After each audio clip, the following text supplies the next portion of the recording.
a buscarem da parte de Deus a sua bênção. Pelo contrário, elas são ensinadas a buscarem da pessoa a bênção, como se ela tivesse a posição de mediadora entre a igreja e Deus. Então precisa do toque daquela pessoa. Veja como essas coisas são sutis. E essa conduta é uma evidência clara de uma negação de quem é o Senhor Jesus na vida da igreja. Nós não temos nenhum outro mediador entre nós e o Senhor, senão a pessoa bendita do Senhor Jesus Cristo. Então nós não precisamos que ninguém toque na nossa cabeça, ainda que isso venha a acontecer eventualmente por alguma circunstância especial, mas nós temos que nos conscientizar de que o nosso mediador é apenas o Senhor Jesus Cristo. E aquele que dentro do seu quarto, de porta fechada, ou seja, privativamente, fala com Deus em secreto o Senhor abençoa. O Senhor abençoa. Porque nós temos um só mediador, Jesus Cristo, assim como Paulo já esclareceu em várias das suas epístolas, inclusive em Romanos capítulo 8. Mas uma outra característica desses falsos pregadores é que eles são ignorantes. Verso 12, a parte A do verso 13 diz: esses todavia são brutos e irracionais, naturalmente feitos para presa e destruição, falando mal daquilo em que são ignorantes. Eles estão falando mal daquilo que eles não entendem. Eles estão difamando aquilo que eles não conseguem compreender, falando mal daquilo em que são ignorantes. Na sua destruição também hão de ser destruídos. E a parte A do verso 13 diz: recebendo injustiça por salário da injustiça. E praticam, eles colhem e eles haverão de colher aquilo que eles estão semeando. Tá? Os falsos pregadores, ao resistirem à ordem funcional que Deus estabeleceu na sociedade humana, e isso aqui se refere tanto à igreja como também na sociedade, na qual uns foram chamados para governar e outros para serem governados, estão resistindo à ordenação de Deus, e os que resistem trarão sobre si mesmos condenação. Qual é o problema dos falsos pregadores? É que eles são insubordinados. E curiosamente, os falsos pregadores são aqueles que já estão em posição de autoridade, senão eles não teriam a capacidade de influenciar pessoas. Mas Pedro está dizendo que estes falsos pregadores, eles resistem primeiramente ao governo de Deus, e por isso reivindicam para si, de forma sutil, uma autoridade que eles não têm sobre a vida da igreja. Eles meio que assenhoram-se da vida das pessoas e exercem um certo controle sobre a vida delas. Então eles criticam qualquer autoridade, eles não se sujeitam a nenhuma autoridade, eles não prestam conta para nenhuma autoridade, porque eles resistem a esta ordem funcional que Deus estabeleceu. Eles preferem andar de forma independente, de acordo com as paixões do seu próprio coração. Como as autoridades superiores procedem de Deus e por ele foram instituídas, é que Paulo diz em Romanos 13, verso 1, e aqui Paulo não entra no mérito se é crente que está governando ou não crente, mas apenas ao mérito de que a autoridade constituída, ela procede de Deus, e foi Deus mesmo quem instituiu, de acordo com o contexto de 2 Pedro, difamar ou resistir àqueles que pregam o verdadeiro evangelho, perdem a oportunidade de se prevenir biblicamente frente ao julgamento divino que se aproxima. Tá? Então, o que estava acontecendo em 2 Pedro, capítulo 3, versos 3 a verso 4, vemos como esses insubordinados estavam se opondo ao verdadeiro evangelho que estava sendo pregado pelo apóstolo Pedro, bem como também pelo próprio apóstolo Paulo. Pelo menos é isso que nós lemos no capítulo 3, verso 16, que eles estavam deturpando as escrituras para a sua própria destruição. E eles falam no contexto do verso 15 das escrituras também do apóstolo Paulo. Então estes homens, eles não estavam se sujeitando ao ensino apostólico, eles estavam resistindo àqueles que estavam pregando a verdade para estabelecer a sua própria verdade na vida da igreja, a desviando daquilo que era a verdade pregada pelos apóstolos. Então, Pedro está deixando bem claro que uma vez que você se opõe ao verdadeiro pregador, ao ensino da palavra de Deus, melhor dizendo, que é comunicado pelos verdadeiros e tementes pregadores da palavra de Deus, você simplesmente está perdendo a oportunidade de andar na retidão do Evangelho. Seguindo o falso ensino, você segue o mesmo caminho destinado à destruição daqueles que pregam a mentira, que pregam o engano. Então, por isso Pedro está dizendo aí no verso 12, na sua destruição também hão de ser destruídos, ou seja, se encontram em estado de condenação, rumo à condenação final. Já estão por si só em estado de condenação, e o que aguarda e o que espera para eles é o julgamento final, a sua destruição final. Tá? Então eles são ignorantes, eles pregam Eles difamam a autoridade, e aqui, obviamente, o que está em perspectiva pelo apóstolo Pedro é a autoridade apostólica e o ensino que estava sendo comunicado, e como eles estavam difamando as autoridades, indo contra o evangelho que estava sendo pregado. Eles estavam agindo assim, em estado de destruição, e eles haveriam, por isso, de colher a sua própria destruição. Estavam falando, difamando coisas a respeito das quais não entendiam, não tinham conhecimento. Aliás, até hoje, é muito comum pessoas fazerem críticas depreciativas contra a palavra de Deus com vários argumentos, como, por exemplo, eu não acredito na Bíblia porque ela foi escrita por homens, E eu já aqui na nossa igreja, já estive falando em algumas oportunidades exatamente sobre isso no ano passado, neste ano também, mostrando a incoerência de afirmações como esta que nós ouvimos frequentemente por parte daqueles que são ignorantes, porque falam daquilo que não conhecem. Bom, a outra característica que Pedro expõe aqui dos falsos pregadores, parte B do verso 13 até o verso 14, é que eles são libertinos. Veja o que diz a parte B do verso 13 ao verso 14. Considerando como prazer a sua luxúria carnal em pleno dia, quais nódoas e deformidades, eles se regalam nas suas próprias mistificações, enquanto banqueteiam junto conosco, tendo os olhos cheios de adultério e insaciáveis do pecado, engordando almas inconstantes, tendo o coração exercitado na avareza, filhos malditos. Essa é a terceira característica que Pedro demonstra aqui sobre os falsos pregadores. A doutrina errada e a conduta moral reprovada andam juntas. Então nós só andamos de acordo com aquilo que vemos. Em outras palavras, nós só agimos de acordo com aquilo que nós acreditamos. Então, se você tem uma consciência errada biblicamente, você vai se portar, você vai admitir uma conduta também equivocada e errada. É isso que nós vemos aqui em nosso texto. Falsos pregadores estabeleceram interpretações doutrinárias totalmente erradas, equivocadas. É que Pedro diz, eles se regalam, eles desfrutam de prazer nas suas próprias mistificações. A palavra grega que Pedro usa aqui, foi traduzida por mistificações, poderia ser traduzida por percepções. Eles exercem prazer em suas próprias percepções, porque eles tinham negado o ensino apostólico, então eles engenhosamente elaboraram com palavras fictícias novas doutrinas, e essas doutrinas estavam relativizando a natureza e as consequências do pecado. Você quer identificar um falso pregador? Você quer identificar uma falsa pregação? Veja se esta pregação ela tem o objetivo de confrontar o pecado e mostrar a sua natureza terrível e as suas consequências devastadoras na vida de uma pessoa. E como essas pregações apontam para o Senhor Jesus Cristo como a única salvação e a única solução diante do Senhor. Pregações que não são bíblicas são pregações que evitam tocar no pecado e não pregam contra o pecado.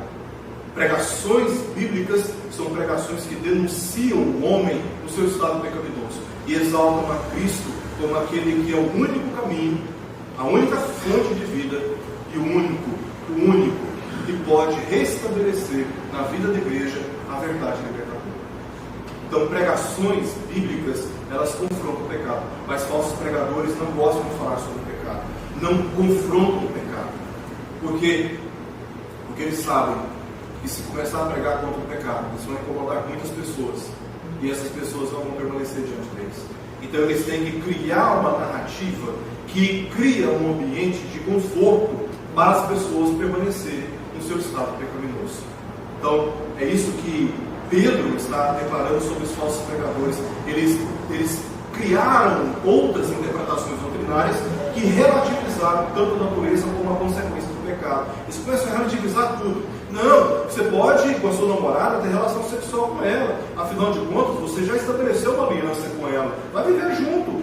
Aliança não é o que nós fazemos no cartório. Aliança não é aquilo que estabelecemos diante de Deus numa cerimônia religiosa. Se você está unido com uma pessoa, você já tem uma aliança com ela. Vá viver a sua vida com ela, isso também é aliança. Eles começam a relativizar o pecado. Começam a relativizar o pecado. Aí casa, descasa, casa, descasa, casa, descasa. E eles vão dizer para você, o que importa é você ser feliz. O que importa é você ser feliz. Vão usar o discurso do amor desprendido, desconectado da palavra de Deus, e vão tornar a igreja uma igreja inclusivista, dizendo que todos podem vir como eles estão e eles podem permanecer como eles estão, porque Deus é amor e Deus, por ser amor, abraça todos como eles estão. E aquele caráter do justo juiz que se opõe ao pecador na sua corrupção, ele é simplesmente omitido do discurso da pregação. Esse grande, terrível julgamento que se aproxima, e nem sequer mencionado, contra aqueles que praticam mais. Tá? E essa moralidade bíblica, ela é esvaziada da pregação. E nós transformamos o culto da nossa igreja num tablado,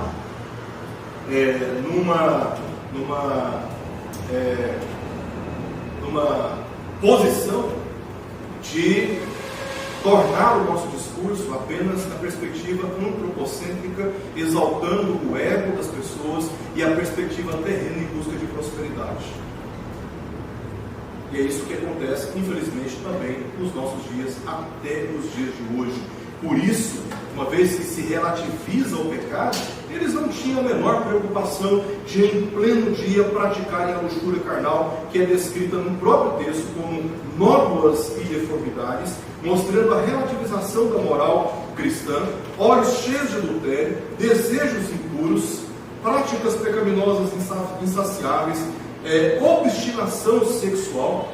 E aqui, meus irmãos, cabe tudo que a mente humana pode conceber em matéria de práticas sexuais, de imoralidades sexuais, de devassidão, de libertinagem, infamando a verdade de quem é a pessoa de Jesus. É difícil imaginarmos Jesus andando segundo essas práticas, mas esses falsos pregadores, de uma forma muito articulada, conseguem convencer as pessoas de que o pecado, eles não chamam de pecado o que é pecado.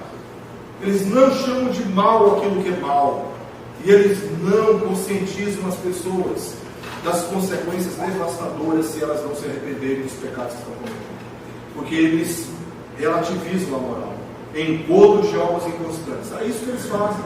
Além de estarem no estado de pecado, instrumentalizando inclusive a palavra de Deus, eles incitam as pessoas a viverem como eles vivem, engodando almas inconstantes. Eles transmitem as suas próprias corrupções para a sua própria audiência. É trágico o modo como o nome de Cristo estava sendo desonrado, conforme lemos no verso 2, por líderes religiosos que vivem no pecado. No verso 2, Pedro diz: e muitos seguirão as suas práticas libertinas, e por causa deles será infamado, será maldito, será blasfemado, será mal falado o caminho da verdade.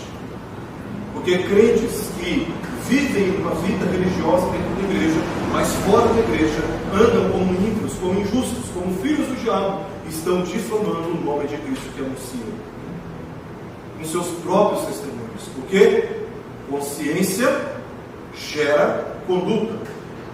Se nós temos e somos fundamentados numa má doutrina, nós admitiremos uma má conduta, e o pior, chamaremos a má conduta de uma conduta aprovável. É por isso que os falsos pregadores, mesmo à luz do dia, eles não tinham vergonha da sua devassidão, da sua libertinagem.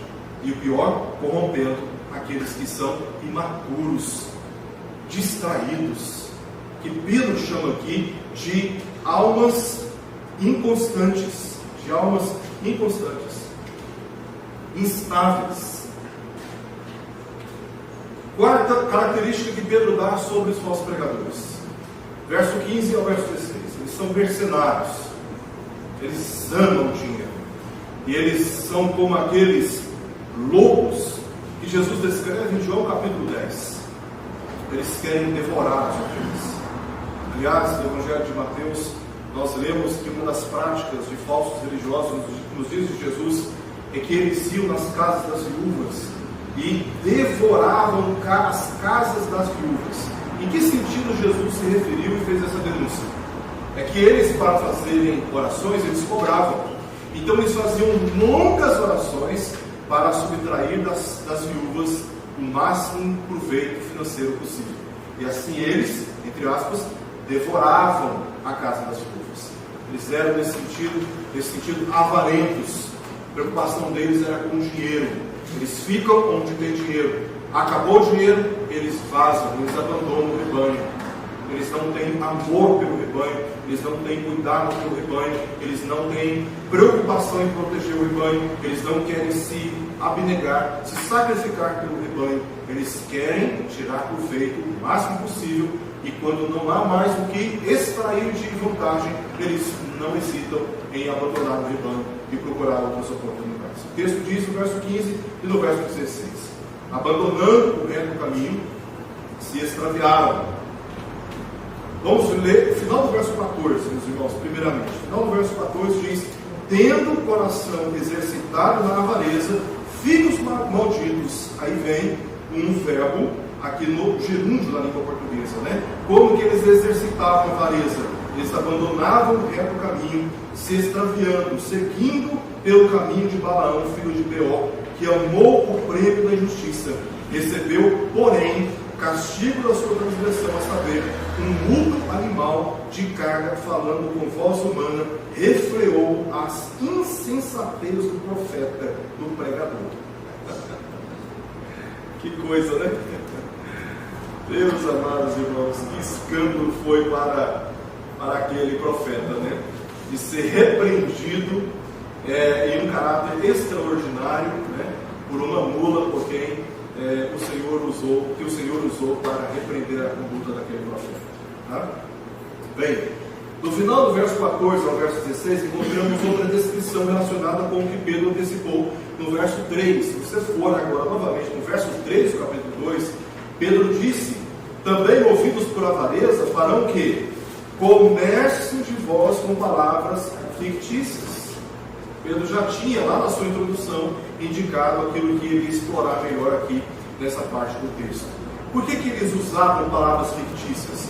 Para explorar a ingenuidade do povo comum, extraindo vantagens financeiras perversamente porque são avarentos. Tá? Então eles pegam, por exemplo, uma doutrina bíblica sobre dízimo, sobre oferta. É uma doutrina bíblica que nós admitimos como verdade da palavra de Deus, não revogada, mesmo na nova aliança. Eu vou expor agora na nossa igreja, não me lembro exatamente a data, o que o Novo Testamento fala sobre isso, porque muitos, para justificar a sua avareza e a sua negligência, dizem que na nova aliança Deus não requer o dízimo de ninguém. Tá? E aí eu vou fazer uma exposição aqui na nossa igreja mostrando que não é essa a afirmação correta do ponto de vista do Novo Testamento. Tá? Essa afirmação ela não é correta e ela é incoerente com a doutrina bíblica na perspectiva da teologia bíblica. Tá? Então vamos mostrar isso. Mas o que nós temos aqui são falsos pregadores que amam o dinheiro, são como mercenários. Eles estão movidos por esta cobiça dos seus próprios corações e eles não temem enganar o povo com palavras fictícias. Eles criam várias narrativas, várias doutrinas, eles excedem o que a Bíblia diz, por exemplo, sobre dízimo e ofertas, eles excedem a doutrina bíblica e vão para extremos, porque eles querem extrair o máximo possível do dinheiro que as pessoas guardam nas suas contas, e até o que elas não têm. Né? Eu conheci o caso de uma mulher em uma determinada igreja que saiu de lá muito ferida, né? Uma igreja, obviamente, que nós não reconhecemos como uma igreja bíblica, em que ela foi tão pressionada. Você imagina, você está numa aflição, você não tem muita maturidade bíblica, você está depositando confiança naquele homem que supostamente conhece a Escritura e a ensina com responsabilidade. E este homem, ou estes homens, ensinaram para ela que se ela quisesse se livrar da sua aflição, ela tinha que comprar a resposta de Deus para a sua aflição.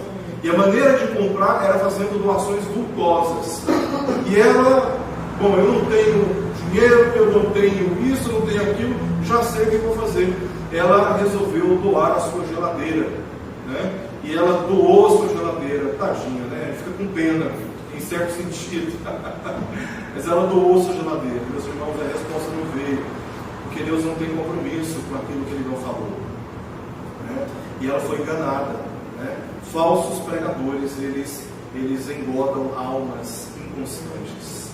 Pessoas que estão aflitas, pessoas que estão exaustas, pessoas que estão desesperadas, ansiosas por uma resposta de Deus, e eles exploram perversamente esses momentos tristes e sensíveis que muitas pessoas estão atravessando. E eles ensinam as pessoas a barganhar com Deus e transformam o céu em um balcão de negócios. Então as bênçãos têm preços. Então, se você quer uma grande bênção, você tem que pagar um alto preço. E às vezes o alto preço não é o dinheiro.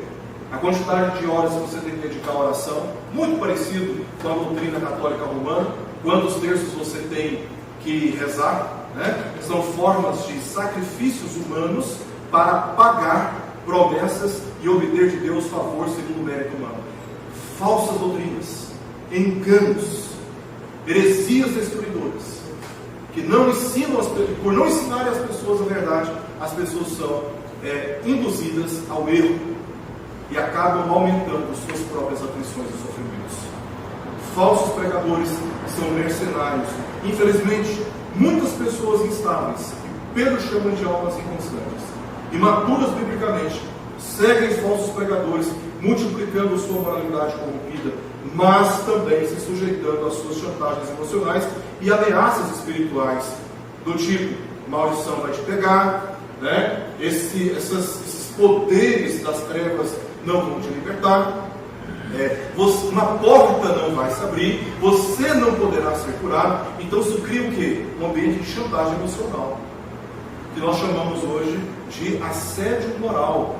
As pessoas estão sendo pressionadas a fazerem o que elas não devem fazer, mas pelo temor que gera, pelos medos que são criados, pelas ameaças espirituais que são expostas e comunicadas, as pessoas acabam fazendo aquilo que depois elas vão se arrepender, tá? Então, elas acabam se sujeitando às suas chantagens emocionais e ameaças espirituais, acreditando em suas tábuas religiosamente inventadas. Pedro citou Balaão como exemplo. Ele foi um profeta que usou seus dons para ganhar dinheiro e levar Israel ao pecado. Um profeta que abandonou o reto caminho e acabou, por causa da cobiça, por causa da avareza, por causa do apego financeiro, acabou conduzindo o povo de Israel a cometer pecados diante do Senhor. Quarta característica desses falsos pregadores é que eles são impiedosos. Verso 17, verso 18, nós vemos: esses tais como fontes sem água, como névoas impelidas por temporal. Esses tais são como fontes sem água, como névoas impelidas por temporal. Para eles está reservada a negridão das trevas, porquanto, proferindo palavras jactanciosas de vaidade, engordam com paixões carnais, por suas libertinagens, aqueles que estavam prestes a fugir dos que andam no erro. Olha essa parte final, irmãos, do verso 18, como esses homens são inconsequentes, imprudentes, brutos e irracionais, né? Que acabam, como diz o próprio texto, acabam engodando com as suas paixões carnais, por suas libertinagens, estes que estão tentando se desviar do erro. Eles estão lutando para fugir do erro e são amordaçados, laçados por falsos pregadores. São impiedosos. Essas descrições, fontes sem água e névoas impelidas por temporal, indicam a natureza de suas doutrinas e também de seu compromisso. Oferecem, por exemplo, falsa esperança. Fonte sem água. Você está peregrinando no deserto, você está sedento, de repente você vê uma fonte, você vê um chamariz, achei água. Aí Você olha, o que você pressupõe? Ali tem água, ali eu poderei saciar a minha sede, mas quando você se aproxima, você descobre que não tem água. Tá? Eles vendem falsas esperanças, e eles, subtraindo riquezas do seu bolso, subtraindo bens que você possui, subtraindo algum tipo de sacrifício, de doação que você tem que fazer, eles acabam conseguindo isso, criando falsas esperanças. Porque afinal de contas, irmãos, imagina, se para obter favores tão extraordinários da parte de Deus, eu tenho que fazer uma doação, eu faço. Porque a bênção de Deus é muito mais cara do que qualquer bem que eu possuo. Então as pessoas, elas acabam dando aquilo que elas, as únicas coisas que elas têm. E elas fazem isso em busca de uma esperança que não existe. Porque Deus, Ele tem compromisso com a sua palavra. E quando o falso mestre, o falso profeta, o anticristo, ou como a Bíblia chama, e como eu gosto também de me referir, numa linguagem mais contemporânea, quando falsos pregadores, eles anunciam a palavra, que não é a palavra de Deus, quando eles falam em nome de Deus, quando Deus não lhes falou nada, aliás, Deus fala conosco pela palavra. Então, se você quer ouvir a palavra de Deus, abra sua Bíblia e leia a palavra do Senhor. Porque é pela Bíblia que Deus fala conosco, de modo ordinário, autoritativo, suficiente. A palavra de Deus inspirada, inerrante, infalível. Essa é a palavra de Deus. Se nós quisermos ouvir a palavra de Deus, temos que abri-la e lê-la completamente. Mas quando você sai da palavra e começa a falar em nome de Deus, você está induzindo as pessoas ao erro, vendendo ou transmitindo uma falsa esperança. E não possui compromisso com as pessoas. Tá? Névoas impelidas por temporal. A névoa aparece, ela é inconsistente e ao mesmo tempo inconstante, porque logo são impelidas pelo vento. Parecem ser verdadeiros e prestativos, mas são inconsistentes e inconstantes com o rebanho, porque se importam mais consigo mesmos que com os outros. Ao mesmo tempo que eles são mercenários, né? Eles vazam, eles te abandonam, né? E já não está mais ali aquele que te prometeu muitas esperanças.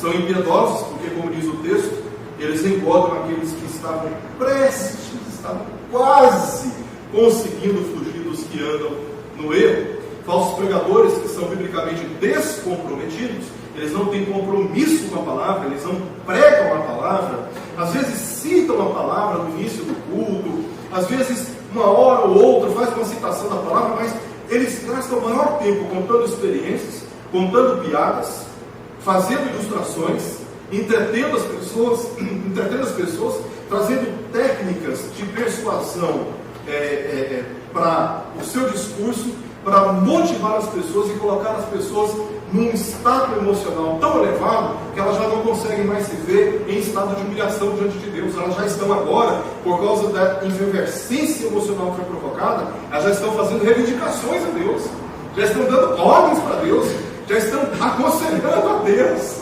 já estão dizendo para Deus que Ele pode e que Ele não pode fazer, porque as pessoas foram incitadas irresponsavelmente por pregadores descomprometidos com a palavra de Deus. Ora, quando nós oramos e quando nós nos dirigimos ao nosso Criador, ao soberano Senhor, meus irmãos, a nossa atitude é de humilhação, não é de alta exaltação, não é de arrogância, de petulância, mas é com santa reverência. Mas esses falsos pregadores, descomprometidos biblicamente, eles prometem o que não podem garantir e acabam frustrando e decepcionando, em sua experiência com Deus, pessoas de boa fé. Vocês devem conhecer pessoas que passaram por profunda decepção com as suas igrejas e que transferiram a decepção com homens corruptos e corruptores para Deus. E a evidência disso é que elas, ao se decepcionarem com esses falsos pregadores, com essas igrejas que não têm compromisso com a verdade, elas não se transferiram para outras igrejas biblicamente saudáveis.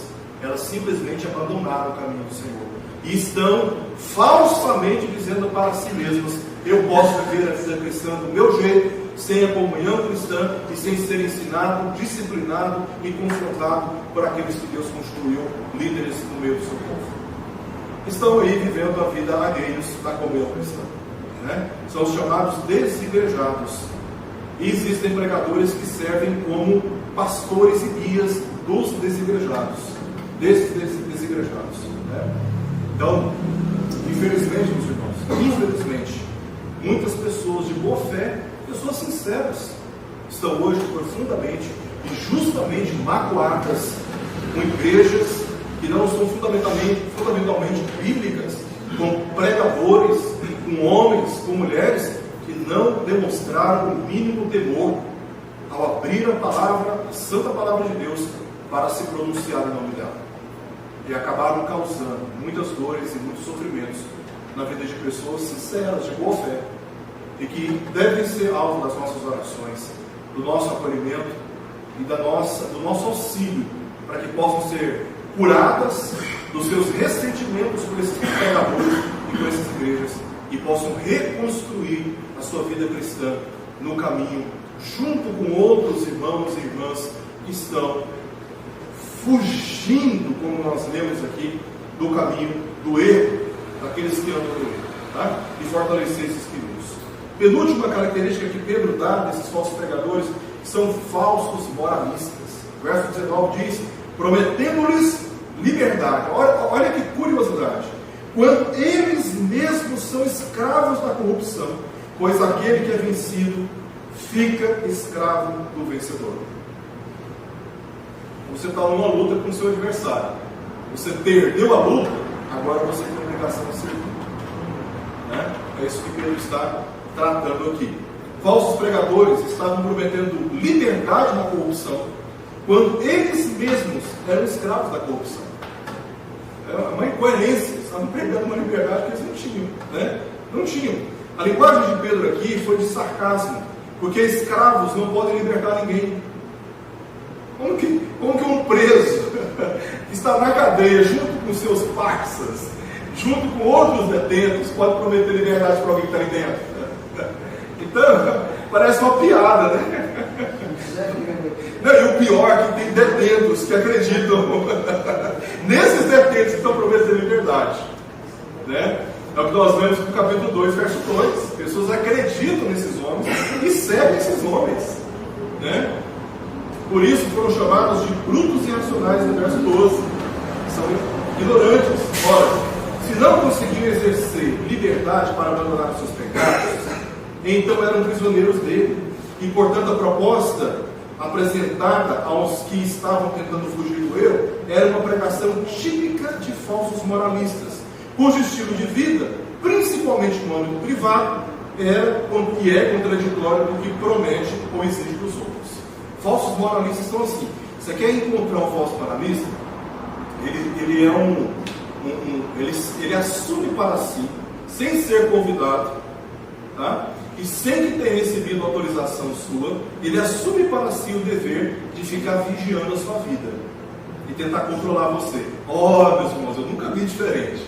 E geralmente eles usam muito discurso de piedade, tá?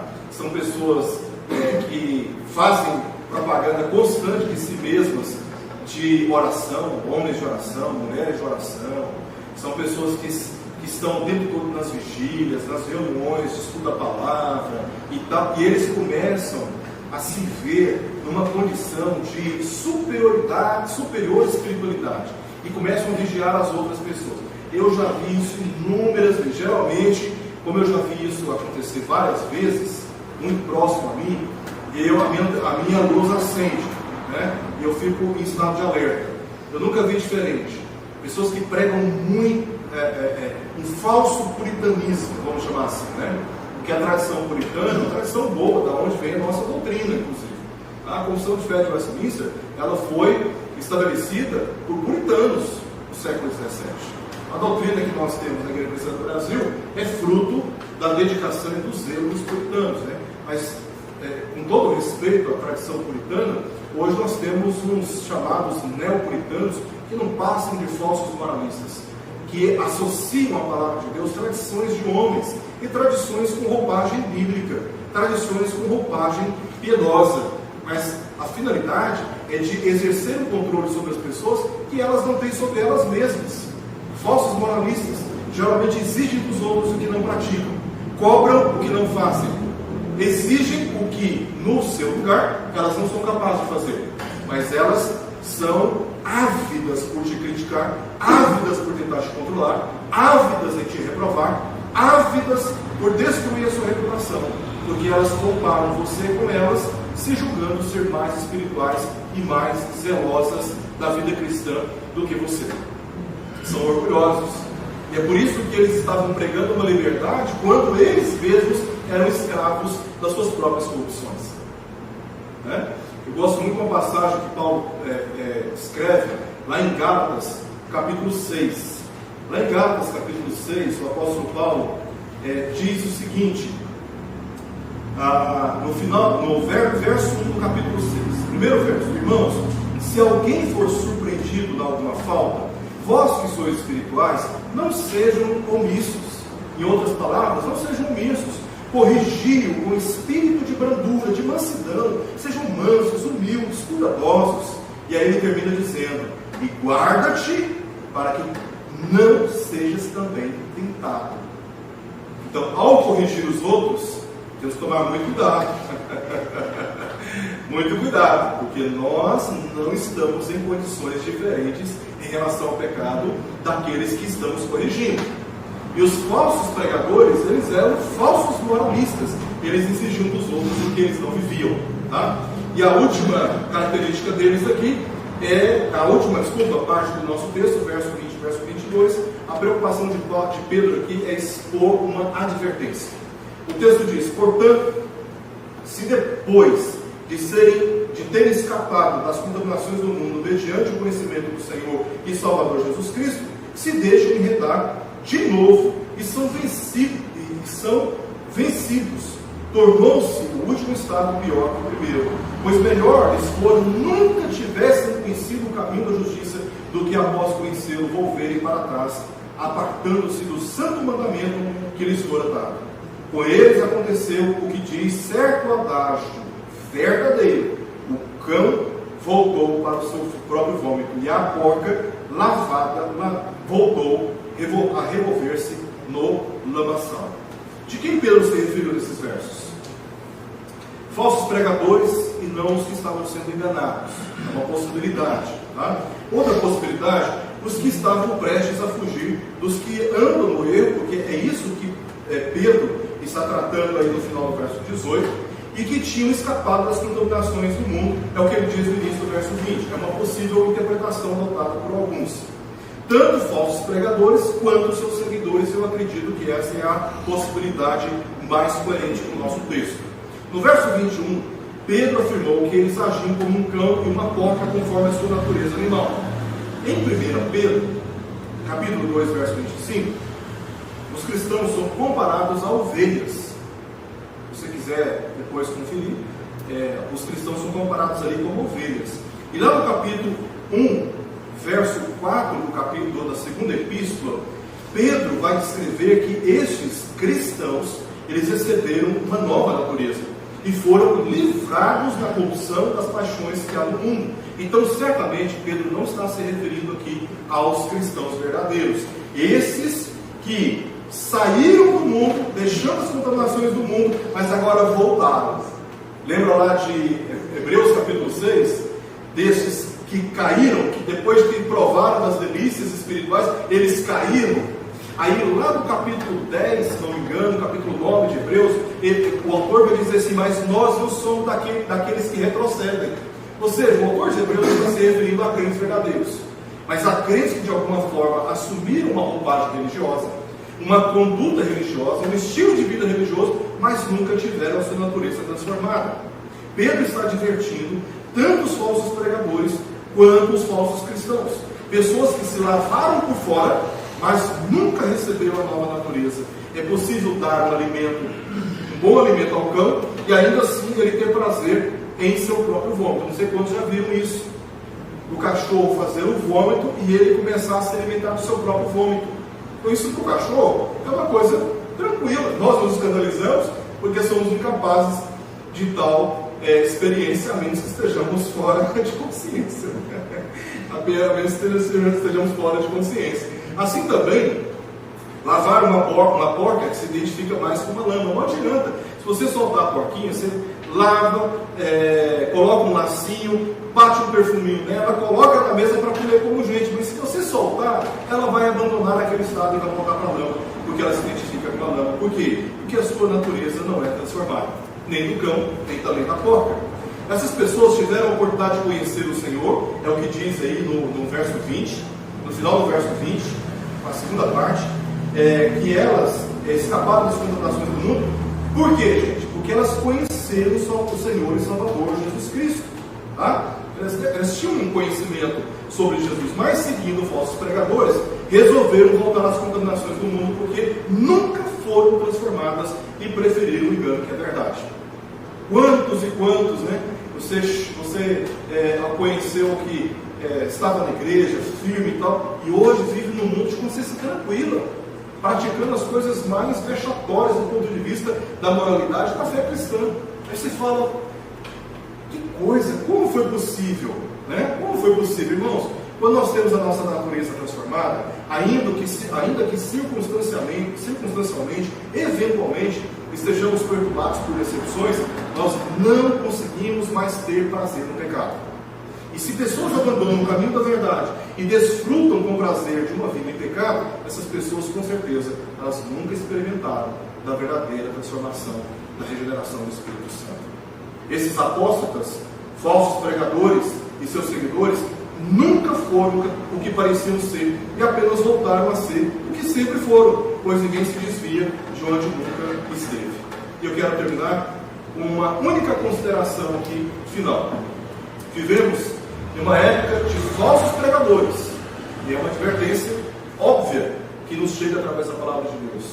Por enquanto, não podemos detê-los, exceto ensinando a palavra com fidelidade e com sinceridade. Mas um dia, Deus se vingará de todos eles, e esse dia está cada vez mais próximo, segundo tudo que nós já vimos aqui neste capítulo 2, exposto pelo apóstolo Pedro.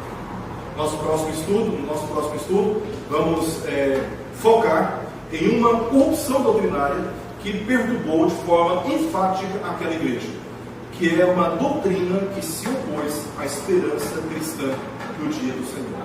Então, a partir do próximo estudo, vamos entrar nessas questões escatológicas, que Deus continuar nos edificando, nos preparando, nos habilitando para permanecermos firmes em um mundo agitado. Vamos orar? Graças te damos, ó Pai, pela tua santa palavra, pelas advertências que nos chegam através dela. Dá-nos, ó Deus, a ousadia de, mediante a tua palavra, escaparmos das contaminações deste mundo e permanecermos firmes no caminho que a tua palavra tem nos indicado. Ajuda-nos a discernir o falso ensino e aqueles que o comunicam, para não seguirmos tais homens e tais ensinos. Ajuda-nos para tanto, através da tua santa palavra que te pedimos, em nome de Jesus. Amém.